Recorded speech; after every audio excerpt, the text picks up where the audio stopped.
வணக்கம். கனடாவின் இன்றைய முக்கிய செய்திகள். விரிவான செய்திகளுக்கு செல்லும் முன்பதாக முதலில் தலைப்புச் செய்திகள். ஒன்டாரியோ மாணவர் நிதியுதவியில் அதிரடி மாற்றங்கள், வெடித்த போராட்டம். லெபனானில் இருந்து வரும் அதிர்ச்சி தகவல்கள், பதறும் கனடா. கனடா குடியுரிமை சட்டத்தில் அதிரடி மாற்றம், குவியும் விண்ணப்பங்கள்.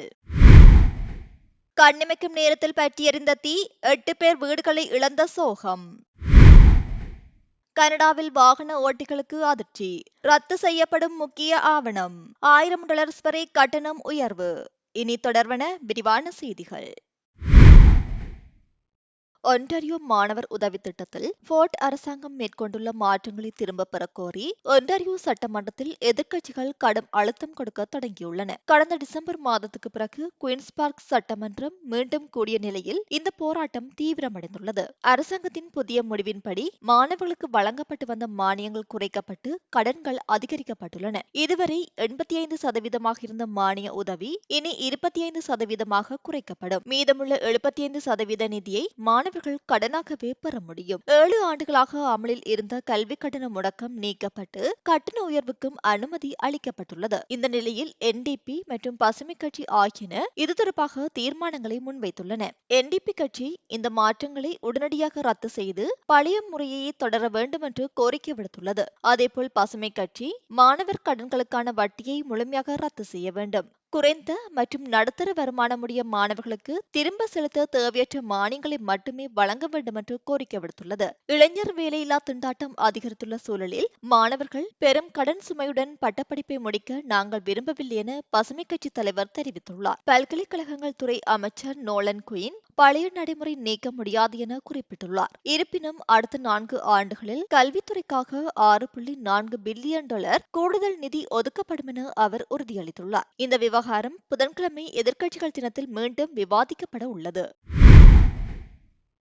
ஒன்டாரியோ சட்டமன்றம் டிசம்பர் இடைவேளைக்கு பிறகு மீண்டும் கூடியது. முதல் நாளிலேயே முதலமைச்சர் டக் ஃபோர்டின் செல்போன் அழைப்பு பதிவுகள் பெரும் விவாதத்தை ஏற்படுத்தியுள்ளன. முதலமைச்சர், அமைச்சர்கள் மற்றும் அரசு ஊழியர்களின் செல்போன் பதிவுகளை தகவல் அறியும் உரிமை சட்டத்தில் இருந்து விலக்க அரசு புதிய மசோதாவை தாக்கல் செய்கிறது. மற்ற மாகாணங்களை பின்பற்றியே இந்த நடவடிக்கை எடுக்கப்படுவதாகவும் பொதுமக்களின் சுகாதார மற்றும் தனிப்பட்ட தகவல்களை பாதுகாக்கவே இது அவசியம் என்றும் டக் ஃபோர்ட் கூறுகிறார். NDP தலைவர் மாரிஸ் ஸ்டைல்ஸ் முதலமைச்சர் எதையோ மறைக்க முயற்சிப்பதாக குற்றம் சாட்டினார். ஃபோர்டின் தொலைபேசி பதிவுகளை பெறுவதற்கு சபாநாயகர் வாரண்ட் கோரியுள்ளதாகவும் அவர் தெரிவித்துள்ளார். ஃபோர்ட் தனது தனிப்பட்ட போனை அரசு வேலைக்கு பயன்படுத்துவதால் அந்த பதிவுகள் பொதுவழியில் வர வேண்டும் என ஆணையர் ஏற்கனவே கூறியிருந்தார். ஆனால் இந்த புதிய சட்டம் முந்தைய பதிவுகளுக்கும் பொருந்தும் வகையில் கொண்டுவரப்படுகிறது. செல்வாக்கு மிக்கவர்களின் தலையீட்டை மறைக்கவே இந்த ரகசிய சட்டம் என பசுமை கட்சி மற்றும் லிபரல் கட்சிகள் குற்றம் சாட்டி வருகின்றன.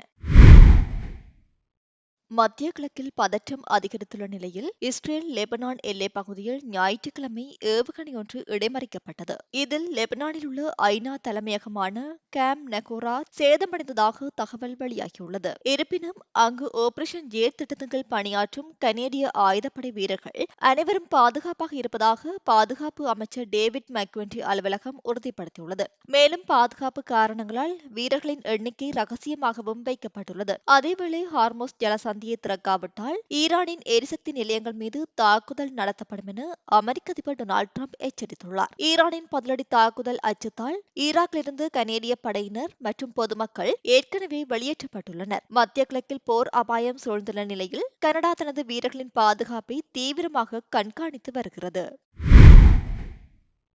செயற்கை நுண்ணறிவு மூலம், அதாவது AI மூலம் உருவாக்கப்படும் போலி ஆபாச படங்களை பகிர்வோர் மீது வழக்கு தொடர அனுமதிக்கும் வகையில் அல்பர்டா அரசு தனது சட்டத்தில் அதிரடி மாற்றங்களை கொண்டு வருகிறது. இதுகுறித்து தொழில்நுட்ப அமைச்சர் நேட் கிளாபிஸ் கூறுகையில், AI தொழில்நுட்பம் தவறாக பயன்படுத்தப்படுவதை தடுக்கவும் அல்பர்டா மக்களுக்கு பாதுகாப்பு வழங்கவும் இந்த நடவடிக்கை எடுக்கப்படுகிறது என்று தெரிவித்துள்ளார். 2017ஆம் ஆண்டு கொண்டுவரப்பட்ட தற்போதைய சட்டத்தின்படி ஒருவரின் அனுமதியின்றி அவரது உண்மையான ஆபாச படங்களை விவரங்களை பகிர்ந்தால் மட்டுமே வழக்கு தொடர முடியும். ஆனால் இனிவரும் திருத்தங்களின் மூலம் AI மூலம் உருவாக்கப்பட்ட போலி படங்கள் மற்றும் ஆடியோ பதிவுகளுக்கும் இந்த சட்டம் பொருந்தும் என்றும் தெரிவிக்கப்பட்டுள்ளது. பாதிக்கப்பட்டவர்கள் நஷ்ட ஈடு கோரவும் படங்களை பரப்புவதை தடுக்க இடைக்கால தடை உத்தரவு பெறவும் இந்த சட்டம் வழிவகை செய்யும். சாஸ்கட்வன் மற்றும் பிரிட்டிஷ் கொலம்பியா போன்ற மாகாணங்கள் ஏற்கனவே இத்தகைய மாற்றங்களை செய்துள்ளன. அதே சமயம் பள்ளிகளில் AI-யின் பயன்பாட்டை கட்டுப்படுத்துவது குறித்தும் புதிய மாணவர்கள் ஆங்கிலம் கற்க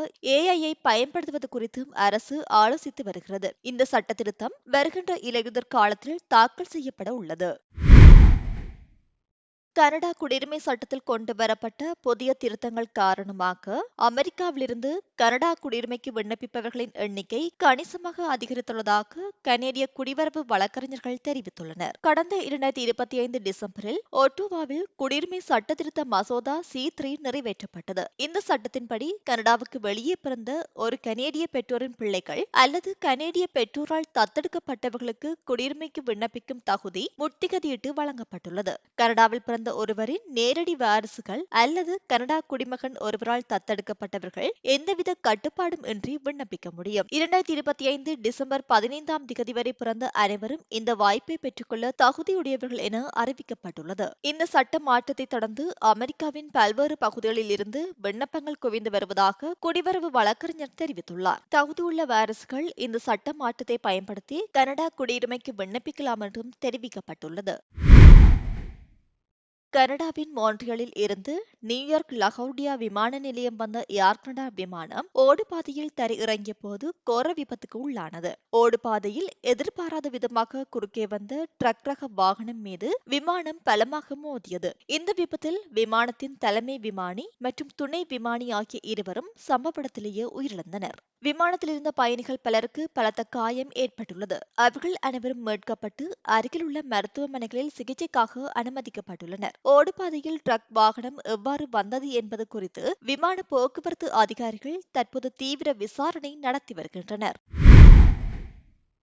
கனடாவின் பெட்ஃபோர்ட் பகுதியில் அதிவேகமாக வந்த கார் நிறுத்தி வைக்கப்பட்டிருந்த பல வாகனங்கள் மீது மோதி விபத்துக்குள்ளானது. ஷான்ஸ்லீவ் டிரைவ் பகுதியில் மணிக்கு 15 கிலோமீட்டர் வேகம் மட்டுமே அனுமதிக்கப்பட்ட இடத்தில் ஒரு வெள்ளை நிற ஃபோர்ட் எஸ்கேப் கார் கட்டுப்பாட்டை இழந்து மோதியது. இந்த விபத்தில் 3க்கும் மேற்பட்ட கார்கள் பலத்த சேதமடைந்தன. விபத்தை ஏற்படுத்திய காரில் இருந்த 4 பேர் தப்பியோடிய நிலையில் அங்கிருந்த டேஷ்கேம் கேமராவில் இந்த காட்சிகள் அனைத்தும் தெளிவாக பதிவாகியுள்ளன. அதில் ஒரு பெண் போதைப்பொருள் பயன்படுத்தும் கருவி போன்ற ஒன்றை வைத்திருந்ததும் தெரியவந்துள்ளது. தகவல் அறிந்து வந்த ஹாலிஃபேக்ஸ் போலீசார் பெட்ஃபோர்ட் நெடுஞ்சாலையில் 17 வயது இளைஞர் ஒருவரை கைது செய்துள்ளனர். விபத்தின் போது கார்களில் யாரும் இல்லாததால் நல்ல வாய்ப்பாக உயிர் சேதம் தவிர்க்கப்பட்டது. இருப்பினும் 24 மணி நேரம் கழித்தே தங்களுக்கு தகவல் தெரிவிக்கப்பட்டதாக பாதிக்கப்பட்ட கார் உரிமையாளர்கள் அதிருப்தி தெரிவித்துள்ளனர். இதுகுறித்து போலீசார் தொடர்ந்து விசாரணையை நடத்தி வருகின்றனர். திங்கட்கிழமை மதியம் 2:30 மணியளவில் கிச்சனர் கோல்ஃப் வீதி மற்றும் வெப்ப வீதி மேற்கு சந்திப்பில் உள்ள 3 குடியிருப்புகள் கொண்ட கட்டிடத்தில் தீ விபத்து ஏற்பட்டது. கட்டிடத்தின் மேல்மாடி பகுதியில் இருந்து புகை வந்ததை அடுத்து 7 கிச்சனர் தீயணைப்பு வாகனங்கள் சம்பவ இடத்துக்கு விரைந்துள்ளன. இந்த விபத்தில் கட்டிடத்தின் கூரை பகுதிகள் பலத்த சேதமடைந்தன. இதன் காரணமாக அங்கிருந்த 8 பேர் தங்கள் வீடுகளை இழந்து தங்குவதற்கு புதிய இடத்தை தேடி வருகின்றனர். பாதிக்கப்பட்டவர்களுக்கு தேவையான உதவிகள் வழங்கப்பட்டுள்ளன. மேலும் முன்னெச்சரிக்கை நடவடிக்கையாக ஒருவர் மருத்துவமனையில் அனுமதிக்கப்பட்டுள்ளார். தென்கிழக்கு கல்கரியின் ஆல்பர்ட் பார்க் பகுதியில் திங்கட்கிழமை மாலை 4:40 மணியளவில் ஒரு வீட்டில் பயங்கர தீ விபத்து ஏற்பட்டது. 40 அடி உயரத்துக்கு எழும்பிய தீப்பிழம்புகளால் அந்த வீட்டின் சட்டகம் வரை எரிந்து சேதமடைந்தது. வெடிப்பு சத்தங்களுடன் ஏற்பட்ட இந்த விபத்தில் இருவர் காயமடைந்தனர். பாதுகாப்பு கருதி அண்டை வீடுகளில் இருந்தவர்கள் மற்றும் அவர்களின் செல்ல பிராணிகள் வெளியேற்றப்பட்டு மாலை 6 மணிக்குள் மீண்டும் அனுமதிக்கப்பட்டனர். தீ விபத்துக்கான காரணம் குறித்து தீயணைப்புத் துறையினர் தற்போது தீவிர விசாரணை நடத்தி வருகின்றனர். அல்பர்டா மோட்டார் அசோசியேஷன் தனது காப்பீட்டு பாலிசிகளில் மேற்கொண்டுள்ள அதிரடி மாற்றத்தால் பல மோட்டார் சைக்கிள் ஓட்டிகள் புதிய இன்சூரன்ஸ் நிறுவனங்களை தேட வேண்டிய நிலைக்கு தள்ளப்பட்டுள்ளனர். ஓட்டுநர்களின் பின்னணி சுத்தமாக இருந்தாலும் கூட சிலருக்கு பாலிசி புதுப்பிக்கப்படாது என அறிவிப்புகள் அனுப்பப்பட்டுள்ளன. ஜனவரி முதல் அமலாகும் கேர் ஃபர்ஸ்ட் திட்டத்தால் விபத்து இழப்பீடு வழங்கும் முறையில் மாற்றம் வருகிறது. அல்பர்டா மோட்டார் அசோசியேஷன் தனது மொத்த பாலிசிகளில் 2% கீழ் உள்ள மோட்டார் சைக்கிள்களை மட்டுமே இது பாதிக்கும் என்கிறது. குறிப்பாக அனுபவம் குறைந்தவர்கள், ஏற்கனவே விபத்து கோரிக்கைகளை செய்தவர்கள் மற்றும் அதிவேக பைக்குகளை ஓட்டுபவர்களே இதனால் பாதிக்கப்பட்டுள்ளனர். இந்த முடிவால் ஒரு சிலருக்கு இன்சூரன்ஸ் கட்டணம் $1000 வரை உயர்ந்துள்ளது. பெரும்பாலான விபத்துகள் கார் ஓட்டுநர்களால் தான் ஏற்படுகின்றன என பைக் ஓட்டுநர்கள் வாதிடுகின்றனர். மற்ற நிறுவனங்களும் இதை பின்பற்றினால் மக்கள் இன்சூரன்ஸ் இல்லாமலேயே பைக்குகளை ஓட்டும் அபாயம் ஏற்படும் என அச்சம் தெரிவிக்கப்பட்டுள்ளது. தற்போது வரை அல்பர்டா மோட்டார் அசோசியேஷன் மட்டுமே இந்த அதிரடி முடிவை எடுத்துள்ளதும் உறுதி செய்யப்பட்டுள்ளது. இத்துடன் இன்றைய நாளுக்கான செய்திகள் முடிவடைகின்றன. மேலும் தொடர்ந்து செய்திகளை பெற்றுக்கொள்வதற்கு நம்முடைய தமிழ் கனேடியன் சேனலை சப்ஸ்கிரைப் பண்ணி இணைந்திருங்கள். அது மட்டுமல்லாது தொடர்ந்தும் வாட்ஸ்அப் மூலம் செய்திகளை பெற்றுக்கொள்வதற்கும் வாட்ஸ்அப் குழுவில் இணைந்திருங்கள். வாட்ஸ்அப் குழுவில் இணைவதற்கான லிங்க் கீழே உள்ள டிஸ்கிரிப்ஷன் மற்றும் கமெண்ட் செக்ஷனில் இருக்கின்றது.